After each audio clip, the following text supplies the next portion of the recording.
Boys and girls, welcome back to another video by yours truly. This one is a very important one, and I'm actually going to want your help in providing feedback at the end of the video. I want to talk about patch 1.1 and everything it has to offer so that we can have a good, well-rounded perspective on what came in with patch 1.1 for the entirety of the community. I feel like one thought that's in my mind right now is newer players and people who don't exactly understand the replay loop and what they can do now in patch 1.1. With the new season changes, we don't have to predict or have RNG or pray to the RNG gods about how our decks are going to look anymore, because we now have the save data information that lets us know precisely how many points we can do each run to ensure and preserve that deck we worked so hard during that run for. And so there's things like that that I feel like people probably aren't up to speed on. That's why I want to do this patch 1.1 review together, go over all of those things, and I want to acknowledge the hard work the developers have been doing in rapid fashion with feedback we provided for the season, because there's been a lot of changes that came in with that, what was it, November 15th patch update. It changed a lot for the betterment of replay value as well as the consumer experience. But this isn't just a video to praise and glaze, it's also a video to provide sincere feedback and scrutiny in earnest. But before we go any further, W sponsorship. Huge shout out to CZN for sponsoring this video and enabling me to bring it to your awareness. It's truly been an honor to cover a game I have been loving. It's my new favorite gacha game in the space, and these guys have been encouraging me to play it even more by sponsoring these videos. And so thank you so much, CZN. If you guys like what you're watching and you haven't tried the game yet, there'll be a link pinned in the comment section as well as the description box for you to download. Now, without further ado, let's go ahead and get into it. All right, let's go ahead and start off with what I believe to be single-handedly the most important change put into the game. And that is going to be how save data functions. I think we can all agree that was the most important change in the entirety of the game, because we were doing runs that would last an hour to 2 hours, and then we would come out of the run praying that our builds were saved, only to realize certain cards were gone that we wanted to be there. And this kind of like, honestly, it was a real butchering experience to the player, because we're just like, what the fuck? What is the point of even playing the goddamn game if I can't get the build I want? I just spent 2 hours. It's frustrating. Well, now they have provided an entire like explanation for everything on how it functioned, and it's right here. Save data, unrecognizable memory, vivid memory, faint memory, save data tiers, the rules for the faint memories, notes on save rules. If you go through this entirety of it, you can now do a chaos run effectively, preserving the entirety of the deck you went for that character, provided you follow the guidelines. Now, I'll admit it can be a bit, probably confusing for some of you players. And if that is the case, I strongly recommend you guys join communities.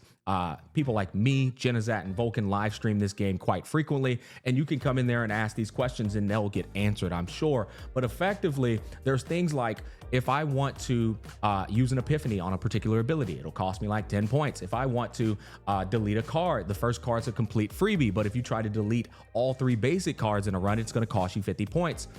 All of these answers have been provided by the community, and that leads me to the first amount of feedback I could provide to the team. I think when we're doing these chaos runs, it's very important that we still need more information with regards to how much points are being consumed, because now that we have the data available here, if we come over here and I go to the save data, you'll see I have 110 points for my faint memory. That's how much it costs for me to preserve this build. It would be very nice if we went inside of this chaos run, and during the chaos run, every time we choose a card, there is somewhere on the screen a numerical value letting you know how much that's going to cost to add to the deck. That way, at the end of the run, when we're getting down to the nitty-gritty of it, we can look at how many points we've consumed and how many points we have remaining, and we can go, oh, okay, if I consume this, it's going to take me over the maximum point threshold, and then I'm cooked. And then my deck, I'm going to enter an RNG moment where it's going to delete something out of the deck.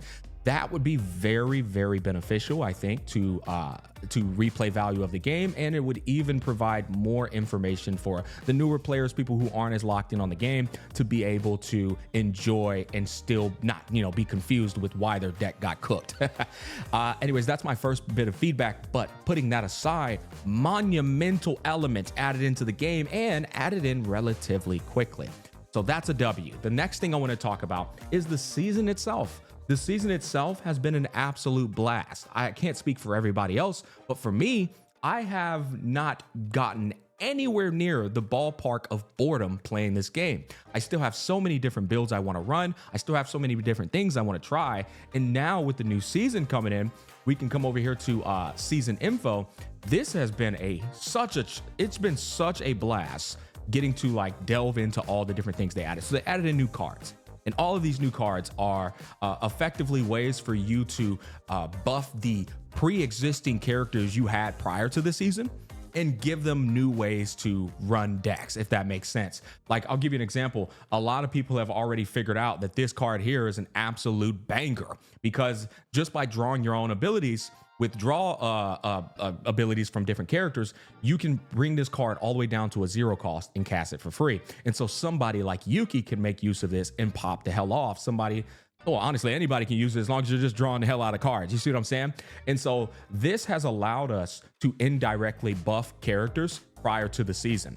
And guess what? It's added replay value. It's added more fun. It's added a more breath of fresh airness to this game. And there's just a number of avenues that you can go down with these cards that they're adding. And this kind of brings me in, like, I'll give you an example. Confiscation allows you to draw from the pile or discard pile a random forbidden card into the hand. Guess what? If you only have one other forbidden card, it's not random anymore. It's now calculated.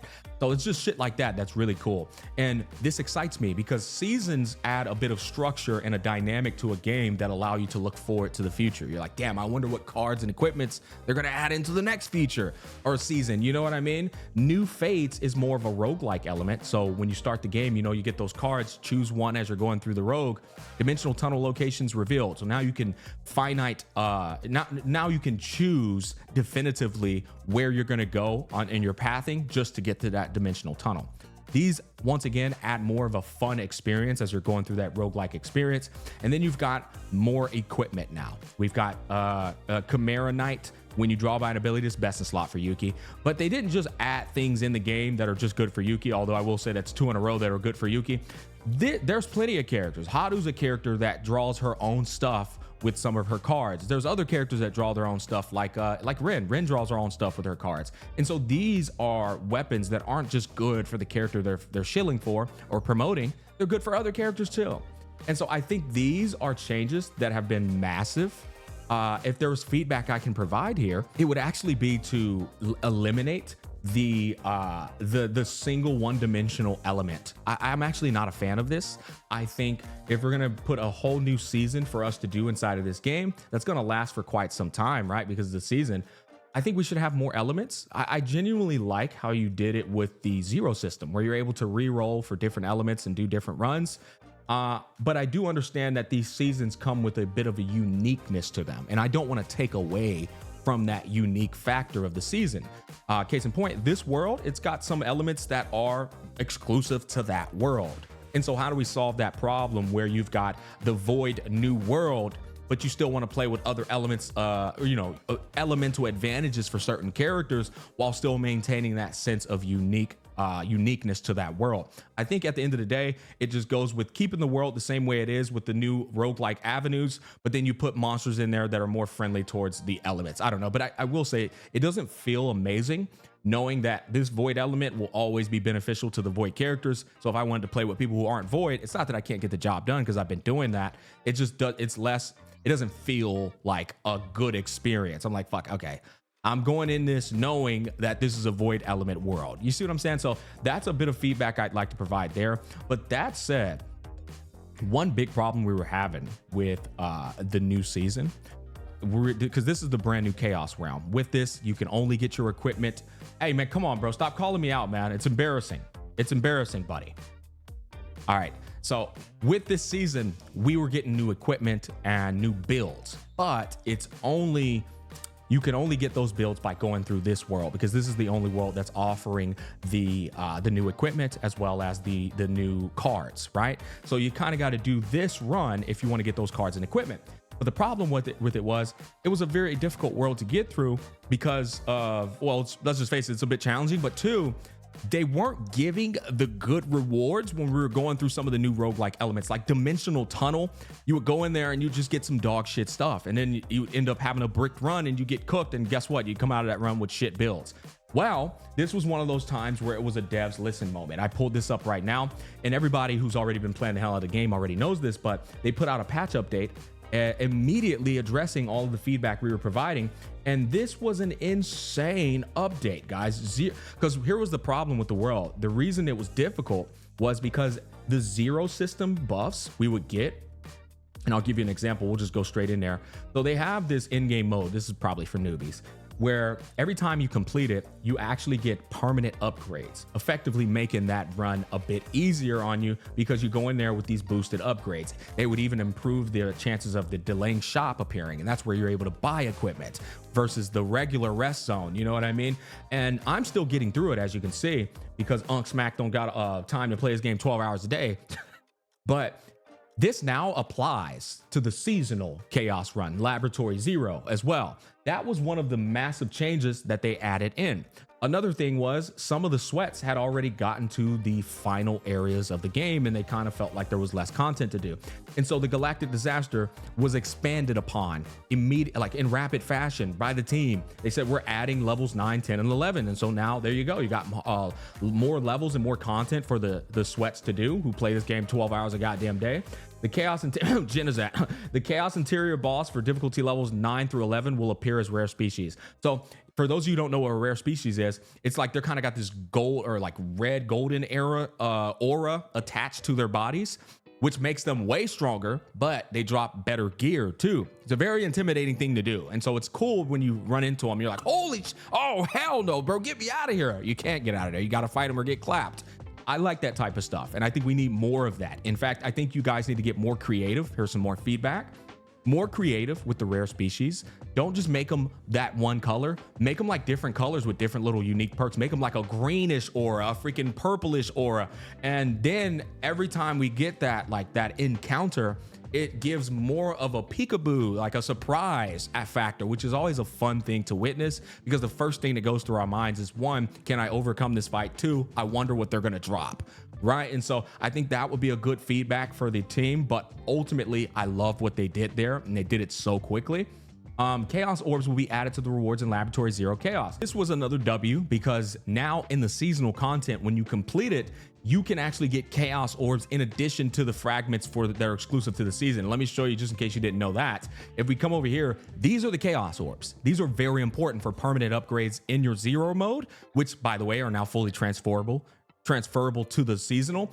But then they're also needed to even do, like, you know, material selection and stuff in your Zero mode. And so they basically allowed you to be able to like double dip in benefits from doing the seasonal content or doing the Zero content. There's a double value here, whereas before it made it pointless to do Zero mode, because you're like, well, I can't get anything from my Zero mode grind added to the seasonal content. So they changed that as well, and now there's a bit more incentive, a lot more incentive for you to do that. And these are the type of things that I think need to be pointed out as positives, as the devs at hard work trying to make sure you're having a better consumer experience. Anyways, continuing on, there were more changes here, but some of the more important changes were the ones they added to the unidentified areas in the seasonal Laboratory Zero content. This is what I was talking to you about earlier, where you would go through the seasonal content and you weren't getting any epiphanies. And let's just face it, boys, the funnest part about going through these modes is getting your epiphanies. But you would go through here and you get shit like decreased stress by 3. I'm like, bro, where's my epiphany, man?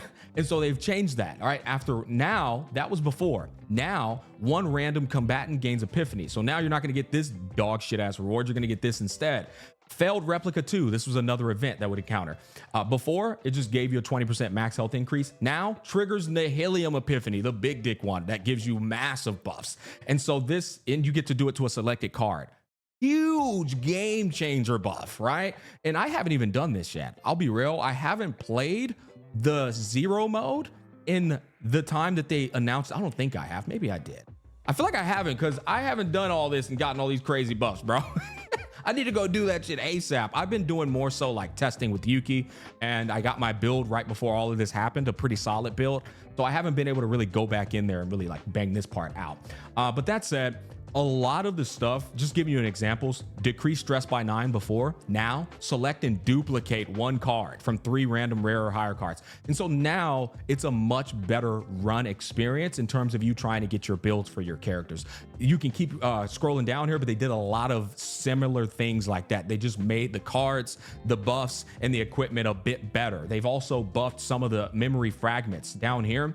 The memory fragments increased from 15% to now 20%. So they buffed some of the fragments that they felt were underperforming. Another bit of feedback though. I still think the memory fragment system is a bit dog water, with all due respect. I just feel like the memory fragment system still gives me like this afterthought experience.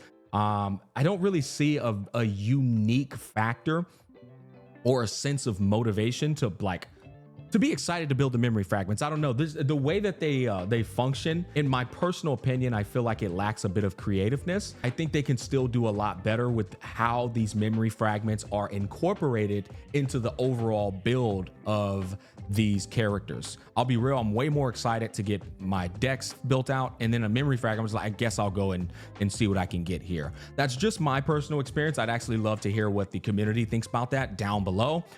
But the memory fragments are kind of like an afterthought for me. That's kind of how I feel about that. They have been fixing localization issues. And so this was another massive problem in CZN, one of the bigger problems. And so now they've been fixing all of that as well. This just came out 2 days ago. And so all the things that were like kind of problematic in the game, they have quickly been remedied by the team as fast as they can possibly work, I imagine. And so this is one of the things I want to point out for people who are probably like playing the game. Maybe you're aware of it, maybe you're not. These guys have been making a lot of changes, and they've been making them very fast. Now, the next in-game mode that's been added in with seasonal content is Nebula Distortion. And this is pretty much your boss rush mode.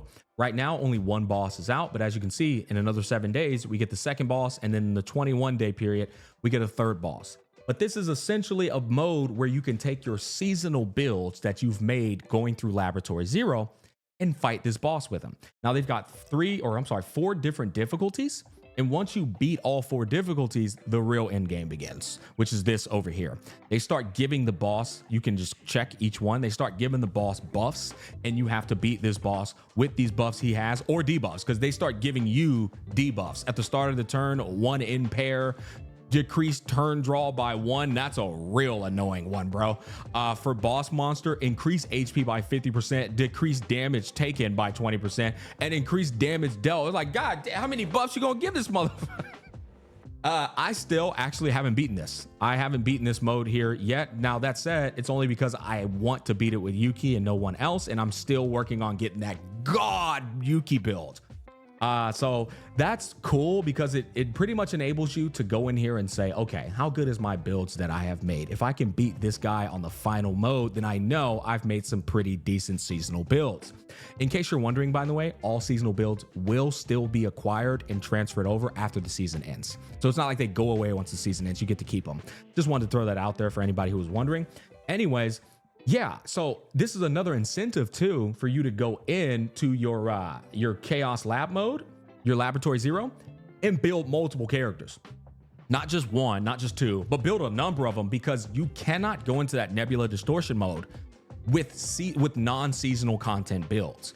I'll give you an example. If I come over here to my combat character and I click on Yuki, if we go over to save data, you'll be able to see this little symbol. This lets you know this is a seasonal deck that I have made, right? But if I were to click on like something like, let's see, wait, hold up, they're all seasonal. Okay, well, that's right, I've been spamming nothing but seasonal content on Yuki. Goofy smack, bro. Change it over here. Here you go. No little symbol right there. You see what I mean? And so you're only gonna have that symbol when you've done a seasonal build. Like, I know for a fact I've been doing seasonal runs with Veronica, right? So all these builds, some of them are gonna have the symbol, some of them are not. That just means I've done Laboratory Zero with her, or I haven't done Laboratory Zero with her with that other build. Probably was in regular Chaos Realm or Zero mode.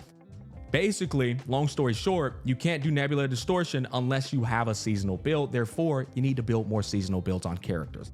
That's a good incentive. And then it makes you go into that mode and test out all your different builds. Finally, this is another in-game mode we're getting. It's not out yet. It comes in 14 days. But boy, this is just 1.1. And we're already getting all this replay value. I'm super freaking, I'm pumped about this type of stuff. There's also story mode. Now, I'm just going to be honest with you guys. I don't really care for the story anymore. I just purely play for replay value. So you guys can come in here and, you know, leave your feedback down below and let me know what y'all think. But I'll just tell you, I'm always excited for getting through this because of this right here, boys. All right. Y'all know it's scarce out here. But every time there's a story update, you're going to be getting experience. You're going to get pull value. You're going to get this, which you can create memory fragments with.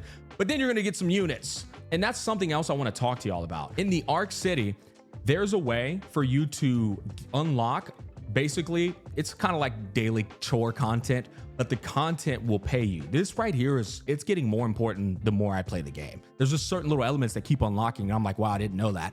But every time you do one of these, there's a chance you can unlock content inside of this mode right here. You go into, I'm sorry, I clicked on the wrong one. It's not this mode. It's going to be missions. And then we come over here to battle missions. Every time you do your policies, there's a chance that you unlock more modes that are going to pay you cash, as you can see. And it's just in battle missions, 60,000. And these things rack up. That's another 60,000. Then there's a hard mode. This is basically how you make your cash, like passively. 60,000 every time you beat all the, and it's not just the later modes. Sometimes they throw them in like the earlier chapters. Boom, 30,000 more, 30,000. They will continue to add this as you're doing policies. Make sure you're reading those policies carefully, because some of them give banger things. Like you'll do a policy and down below it'll say unlock a battle mode, or it'll say research node. They give a random stuff in these policies that you don't expect. All I'm saying is look carefully when you're choosing those two options, because boy, there's some cool stuff in there. I've even had it where I've done a excursion, which is going to be up here, right?